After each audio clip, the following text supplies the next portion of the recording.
이상근 감독님이 연출한 영화 엑시트부터 볼 텐데요. 어떤 작품이죠? 네, 이상근 감독의 장편 데뷔작이고요. 유독 가스가 퍼진 도심을 탈출하려 고군분투하는 두 청춘 남녀 이야기를 그린 재난 탈출 액션 영화입니다. 수상 내역을 보면요. 제40회 청룡영화상, 신인 감독상, 기술상, 제56회 백상예술대상, 영화 시나리오상, 그리고 제28회 부일영화상, 여자 인기 스타상 유나 씨가 수상을 했습니다. 체력 훈련을 게을리하지 않는 취준생 용남. 사실 이 초반 씬이 이 영화의 모든 걸 얘기해 주는 것 같아요. 조카가 동네 바보 취급하는 것까지가 그러니까 딱 보고 이 영화 너무 좋다고 생각했었죠. 용남이 진복남. 원래는 엄청난 천재였대. 그럼 지금은? 동네 바보지 뭐. 지호야! 한지호! 너 여기서 뭐해? 학원 안 갔어? 조정석 배우가 왜 이렇게 재밌죠? 그러나 오늘도 역시 채용 면접에 떨어져 백수 신분 연장됩니다. 다음 날 어머니 칠순잔치에 앞서 한껏 멋을 내는데 어머니의 세심한 터치가 지나가고 너는 가르마가 이쪽으로. 아나 저 표정. 정말 멋있어. 자, 아이고 좋다. 뭐 하는 거야? 마음에 안 드는 용남. 내 가르마야! 어머니 눈에는 이러나 저러나 귀여운 아들일 뿐이죠. 안 갈 거야! 드디어 칠순잔치가 시작되고 아이고 와서. 지호야? 일로 와. 전 이 씬도 너무 좋아요. 이 씨. 오빠는 하루 종일 뭐해? 그냥 자. 산소 낭비하면서. 깨면? 밥 먹고 똥 싸고 또 자. 오늘 밥 먹자 이제. 어느덧 칠순잔치 분위기는 무르익고 이때 케이크 커팅식을 도와주러 온 직원인 의주와는 어쩐지 아는 사이 같습니다. 사실 용남은 산악부 시절 의주에게 고백을 했었다 차인 기억이 있는데요. 그냥 우리 지금처럼 편한 오빠 동생 사이로 지내자. 엄지척은 뭐야? 쿨한 척. 그런데 같은 시각 근처 어느 화학회사 신사옥 앞에 주차되는 정체불명의 트럭과 남자. 이내 가스가 분출되더니 주변을 집어삼키기 시작합니다. 독가스에 중독된 사람들에 의해 아비규환이 되어버린 도심지. 놀란 가족들은 서둘러 거리로 대피하지만 뒤늦게 사태를 파악해보니 독가스가 쓰나미처럼 밀려오고 있고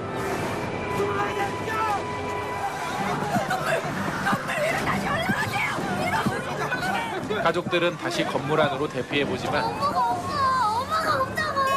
뭐? 빨리. 차를 타고 탈출하려던 누나가 그만 독가스에 노출되고 말죠. 정연아, 정신 차려. 가스에 노출된 누나의 몸 상태는 점점 더 심각해지고 상황을 살피던 의주와 용남은 점점 상승하는 독가스의 위험을 직감합니다. 다들 옥상으로 올라가요! 비상시를 대비해 열려 있어야 할 옥상 문은 굳게 잠겨 있고 용남은 옥상 문을 열기 위해 건물 외부로 올라갈 궁리를 합니다.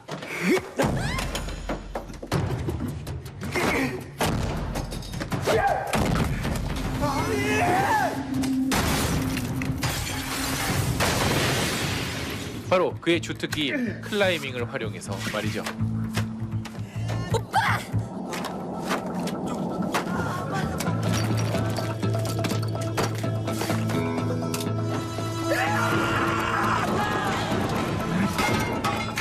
장면에서 관객들 정말 엄청 긴장하더라고요. 아 너무 긴장감이.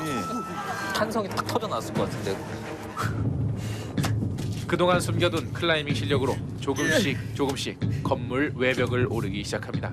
최후의 벽을 올라가는데 과거 산악부 시절에 실패했던 것을 그래서 극복을 합니다.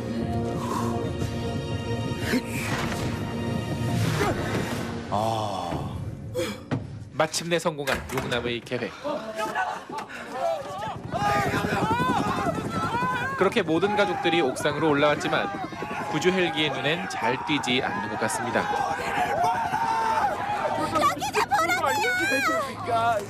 저기 여러분, 잠깐만요. 시작. 유행이었죠. 그죠?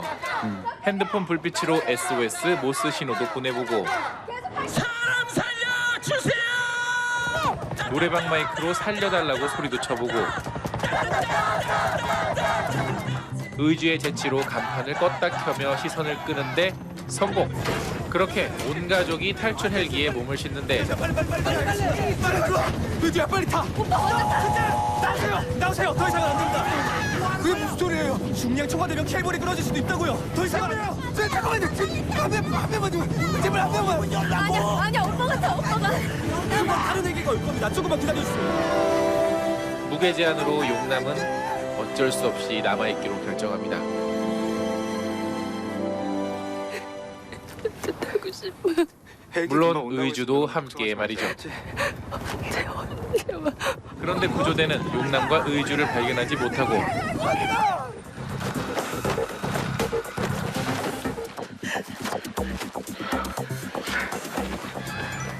쓰레기 봉투로 보호복을 만들어 입고 받을 수 없는 전화들 사이로 탈출을 시도합니다.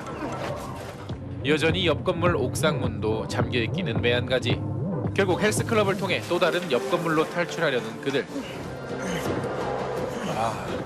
가까스로 옆 건물로 이동한 의주와 용남. 이제 옥상에서 구조만 기다리는데 그때 어디선가 폭발음이 들려오고 그 여파로 가스가 빠르게 차오릅니다. 차오르는 가스를 피해 또다시 달리기 시작합니다. 한편 구조되지 못한 아들을 찾으러 왔다 드론 카메라에 찍힌 용남을 발견한 아버지. 그들의 탈출기는 이제 전국에 생중계됩니다. 스파이더맨처럼 건물을 오르고 또 올라보지만 여전히 갈 길은 멀어 보이고 더 이상 전진이 불가능해 보이자 결국 주저앉는 용남과 의주. 너무 좋아. 아들이 여기 멀어서 오지 말자고 했는데 내가 웃겨가지고 여기 미안했습니다.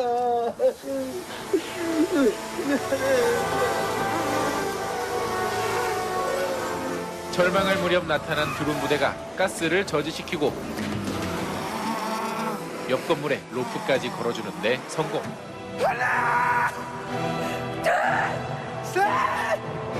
이제 최후의 탈출을 위해 하강을 시작합니다. 한 번에 미끄러졌어야 할 둘은 결국 중간에 멈춰서게 되고 용남 꽉 잡아! 의주가 줄을 끊어 상황을 모면하려는데 그만 허무하게 풀려버린 매듭.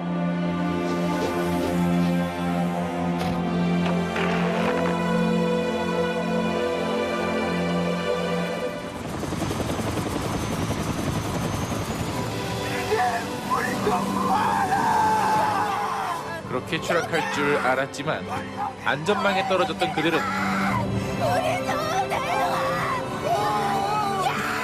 다시 건물의 정상까지 올라가는데 성공하죠.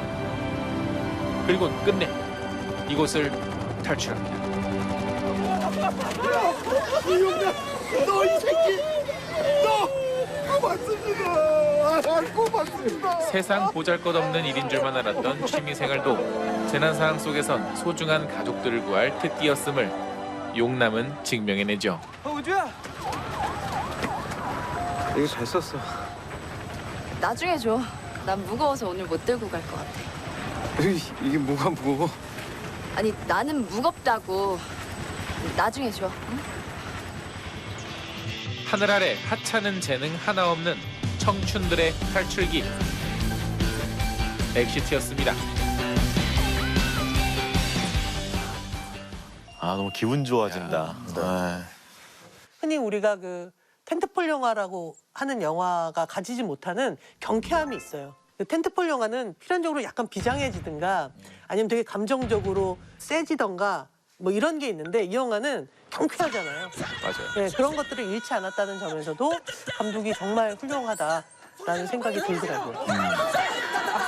저뿐만이 아니라 아마 많은 영화인들이 엑시트를 그렇게 크게 기대하지는 않았을 거예요. 왜냐하면 재난 영화라는 컨셉은 이제 저희가 들어서 알았는데 지금 관객들이 지금 헐리우드 재난 영화 막 쓰나미도 올 수 있고 운석이 떨어지고 화산이 막 폭발하고 이래야 되는데 이런 뭐 가스가 나와서 뭐 돼? 이게 무슨 재난이야?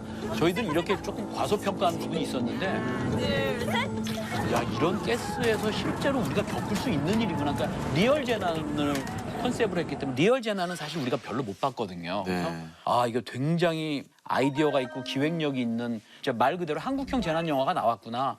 보통 이런 재난 영화에서 여성 캐릭터들은 이른바 좀 약간 들러리라는 이름으로 약간 희생되는 경우가 굉장히 많은데 여기서는 두 사람이 너무나 절대적인 균형을 이루고 있고 그걸 약간 상징하는 장면이 정말 나란히 맞아요. 뛰는 장면이 정말 인상적이었거든요. 그만큼 저는 두 사람의 호흡이 정말 뛰어났다고 생각을 하고요.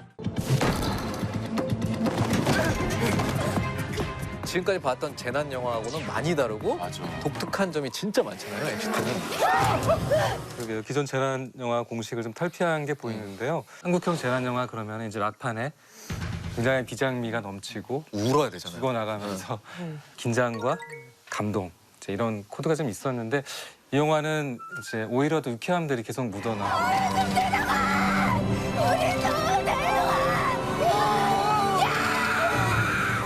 분노 유발을 하는 캐릭터가 존재하지 않는 거. 드라마를 흔드는 아주 악역처럼 빌런. 그런 캐릭터가 반드시 있었는데 이 영화는 살짝 있을 것 같기도 한데 초반에. 웨딩홀 점장? 네. 무슨 책임자예요? 저희 아버지가 책임자세요. 근데 금방 이제 무력화되면서 지나가고 그 신선함을 준 지점 이게 굉장한 만족도를 준 결과인 것 같아요. 그 예를 들면은 테러리스트가 초반에 등장을 해서 유독가스를 이 트럭을 통해서 이렇게 살포하게 되는데 이 박사가 자기 실험실에서 이 유독가스를 뭐 흰지를 대상으로 뭐 실험하는 이런 장면들까지 다 찍었는데 굳이 막 그렇게 다 등장할 필요는 없겠다. 그러니까 재난 영화라고 하면 재난이 왜 일어나는가도 중요하지만 재난을 어떻게 극복하느냐.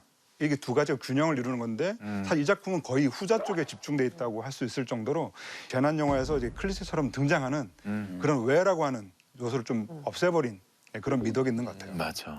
기존 재난 영화에서 보면은 항상 영웅적인 캐릭터가 등장하잖아요. 네. 그런 영웅적인 캐릭터가 하나도 없고 등장인물 모두가 그냥 평범한 소시민들이에요. 워낙 캐릭터에 그냥 관객들이 몰입이 되어 있으니까 모든 게 귀엽고 끝까지 주인공들을 응원하면서 맞아요. 같이 웃으면서 응원해주면서 본 영화가 정말 없었던 것 같아요.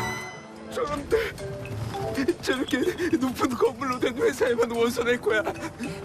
무조건 층수만 보고. 그렇게 저런 데서 일하지 뭐 한다고 아직도 놀아. 그리고 또 이 영화는 그 요즘 취업하고 결혼이 힘든 청년들의 삶을 자연스럽게 떠오르게 하는 장면이 있잖아요. 오프닝에서 이 선배랑 주고받는 이 호프집 대화가 사실 지금 청춘들의 현실을 너무나 잘 대변하고 있다는 생각이 드는데요. 어렸을 때 나도 장래희망이 있었던 것 같은데 그게 뭔지를 모르겠어. 형이 그때 생각했던 그 장래는 애초에 지났고 지금 우리 그냥 밥 개쓰레기야. 라고 얘기를 하는 장면이 있거든요. 수많은 청춘들이 자기를 지금 어떤 쓰레기에 많이 비유를 할 거예요. 근데 정작 이 의주와 용남은 굉장히 결정적인 순간에 그 쓰레기 봉투를 입고 위기를 극복한다고 하는 그런 반전이 저는 이 영화에서 굉장히 핵심적인 설정이 아닐까라는 생각을 했죠. 그러면서 지금 너가 안전하다고 생각하니? 네가 안전하다고 생각하냐? 너 지금 재난 속에 있어. 지진, 쓰나미 그런 것만이 재난이 아니라 우리 지금 상황이 재난 그 자체라고. 얘기를 하는 그 지점이 청춘의 재난과 이 재난 영화의 어떤 장르적인 공식을 딱 붙여놓는 그런 대사라는 생각이 들었는데요. 더군다나 그때 그 두 사람의 뒤로 이 호프집에 희망이라고 하는 HOP, 호프라고 하는 그게 붙어있어요. 그게 이상한 감독이 지금의 청춘들에게 좀 희망을 주고 싶어서 일부러 그런 디테일로 따로 만들었다고 합니다. 디테일이다 진짜. 저는 저희 같은 기성세대에게도 주는 메시지가 있다고 생각해요. 지금 그렇지 않아도 힘들었는데 이제 코로나로 더 힘든 젊은 청춘들에게 너희들 뭐 하고 있니? 빨리 저 친구들을 위해서 드론 띄워. 너희들 그냥 방구 안에서는 안 돼. 지금 정말 재난에 있는 저 젊은 청춘들을 위해서 너희들 뭔가 응원하고 격려하고 무언가를 해라는 저는 메시지를 줬다고 생각해서 이게 청춘과 우리 기성세대 모두에게 주는 나름의 다 의미가 있는 영화라고 생각을 해요.